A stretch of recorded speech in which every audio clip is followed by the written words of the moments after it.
কোথায় ঘাঁটতে বলে? ইমানের ঘাটে। আমার একটা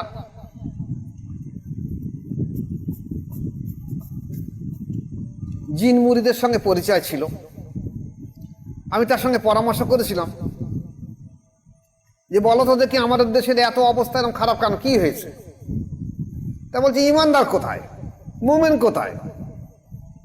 নামাজ পড়ার লোক আছে, মুসলমান আছে, মসজিদে যাওয়ার লোক আছে, চিল্লায় যাওয়ার লোক আছে, ওমরায় যাওয়ার লোক আছে, হাজে যাওয়ার লোক আছে, কালেমা পড়ার লোক আছে, ইমানদার কোথায়, মুমিন কোথায়?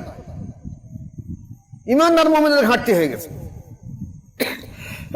আজকে দেখে নাও না, যেখানে মুজাদ্দিদ আল-পেসানি, আহমদ ফারুকী সেরহিন্দ রহমাতুল্লাহ আলাইহ ইমানের বলে বলিয়ান হয়ে মানুষকে মুমিন মুত্তাকিন করার পরে দেখা গেছে ভারতবর্ষে আকবর বাদশাহের জুলুম অত্যাচার থেকে মুক্ত হয়ে ভারতবর্ষে ইসলামী রাষ্ট্র তৈরি হলো। খাজা মঈন